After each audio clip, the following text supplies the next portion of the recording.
brought to you by our friends of the British Council.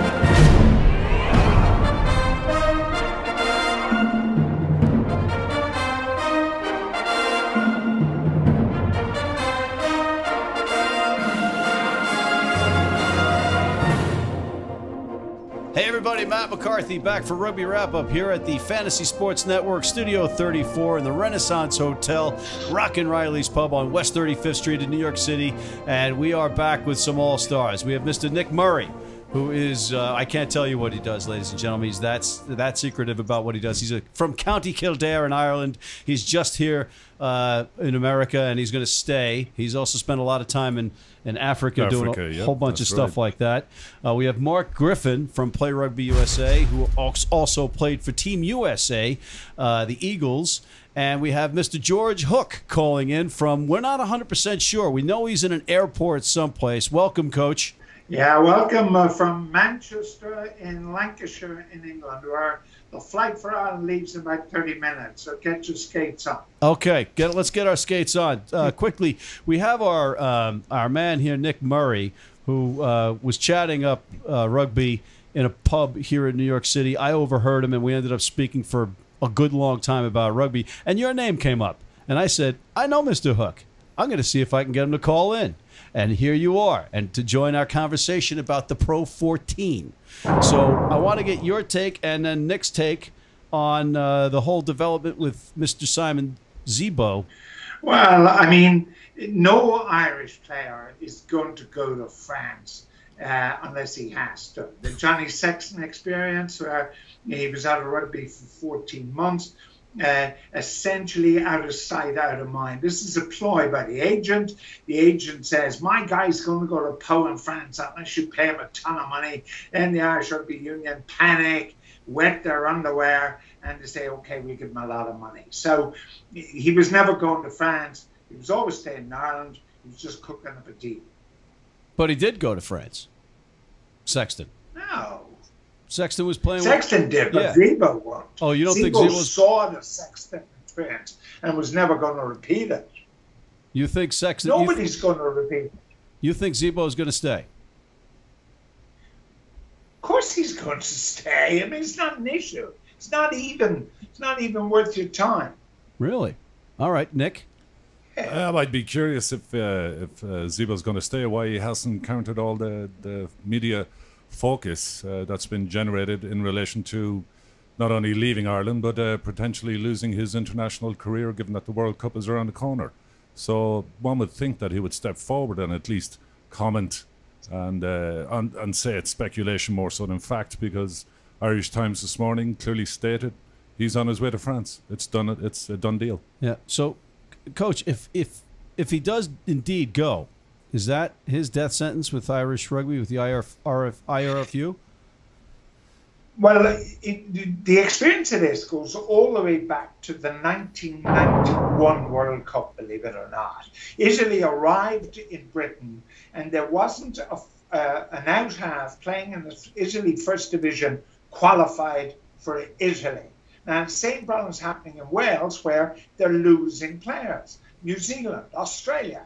So how do they combat the big money, particularly in France and to a lesser degree in England? And they do that by saying you're going to lose your international career. And that, in some cases, works, and in other cases doesn't. Wales have lost a ton of players. So therefore, they've got to try and do something. We haven't lost a ton of players because, by and large, the players are smart enough to realize if they stay at home, they're looked after. If they go to France, particularly, they'll be beaten into a frazzle, playing games every single weekend, and they're going to get beaten up, and their career is going to be short. But I mean, Nick has access to the Irish Times, so who am I to argue with the Irish Times? Absolutely. But I would be astonished if he went to France. Really? Wow. Okay. All right. Well, I think we can have a little wager between you two. I'd be curious, George. Let's just, if we moved forward and let's say it did actually happen, he did go. Let's just take that position. What would your view be in relation to Joe Schmidt's potential selection of him for future internationals thereafter? Well, Schmidt can't pick him. I mean, it's simple. If Schmidt picks him, then there's a danger that you just open Pandora's box and a bunch of other guys go. So he has to hold the line. Madigan is a real example of this. The fly half, Madigan going away from Ireland ended his international career. So therefore they've got to hold the line. And if Zebo goes to France, he's not going to play for Ireland, full stop. How realistic is holding this line, though? Isn't it just kicking the can down the road? Because as this whole thing of rugby becomes smaller and smaller in terms of global rugby, how are each of these nations supposed to keep their players? Well, look, you got Nick sitting next to you there.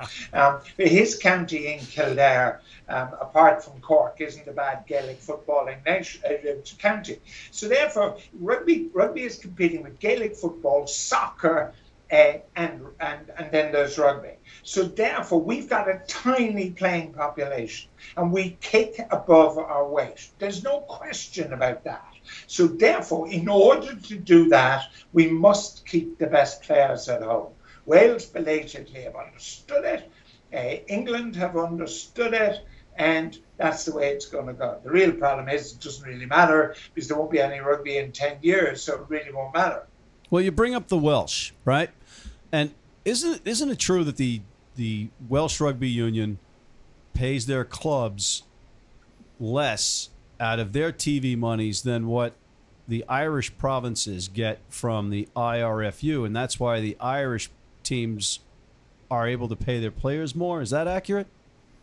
I don't think necessarily. I think Wales, you can go all the way back to its traditions. Like rugby is tradition is everything.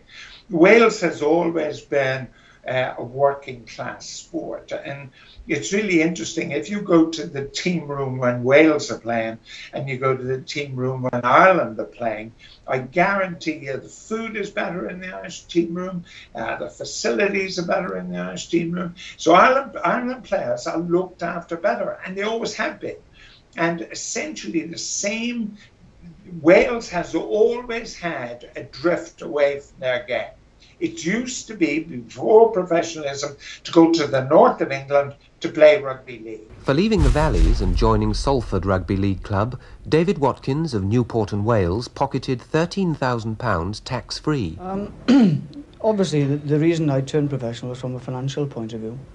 I think everybody has to secure themselves for life, and this was an opportunity for me to secure myself for life. They've had to drift away from their game for the best part of 100 years. So that's very different from Ireland, where there's never been an experience of that drift. We're going to take a quick break and come right back. If you're in New York City and want to watch some great rugby, have some great food, and some great times, go to the world's best rugby pub, the Pig and Whistle on West 36th Street. All right, we're back, and let's pick up where we left off. I know you wanted to talk about the Italian Resurgence. Well, I mean, all the Irish guys in Italy now, Conor O'Shea and Stephen Aboud and another, you saw Zebre beat Ulster, an astonishing result. Benton Treviso losing by just a point, admittedly at home, to the giants of France, Toulon. So what you're seeing O'Shea do is he is developing the game beneath the national team. But the one question that is now, and you should talk to your guests in the studio, rugby is at a crossroads. The mothers are finally speaking, and the Rugby Football Union is now terrified of schoolboys who won't play the game because it is too dangerous. 3 weeks ago, and the season was barely on, the Premiership clubs of Britain had 82 players who were unable to play the game. That attrition rate simply cannot continue. Donegal O'Callaghan, I know he's 38, he's playing for the Worcester Warriors. He says for the first time in his life, he's worried, will he come off the pitch able to walk? And it is that danger which rugby is now facing. You cannot make players 50% bigger hit 50% harder, and imagine at the same knee joint, hip joint, and elbow joint is going to take the pressure. And we're doing that with children, and as long as and the game is, if there isn't an absolute dramatic change, and that dramatic change will be fought tooth and nail by television, who've destroyed the game anyway. And television will fight that tooth and nail, and what you're going to get is a game like the NFL, where about 1,000 Americans play the NFL and everybody else plays tag rugby or tag football in the park or drinks pints of beer and eats potato chips in front of the television. Rugby union has been about involvement and participation. That is now over. The greatest club in Ireland, Blackrock College, feeder from the biggest school in Ireland, now struggles to put 3 teams in the field every weekend, where previously it put 13. All the signs are there, and only the blind cannot see it. But in rugby union, there's a real danger that the blind are leading the blind. And over here, you've got guys like me, you know, where in the kingdom of the blind, the one-eyed man is king. I don't think we have anything to follow that with, right? It brings into focus the fact that young Ringrose is out with a shoulder injury, and you know he's out until December. So that point is very valid in the sense that this young, up and coming, promising centre is now out, you know, for several months because of shoulder injuries. Is it too many games, George? Of course, there's too many games, but I mean, 80 minutes now. I mean, you take somebody like Fergus Stafford, Willie John McGrath, people like that. They wouldn't last 10 minutes in a modern day international game because they will be outweighed by about 4 stone. Like the scrum half is probably heavier than Willie John McBride at his peak.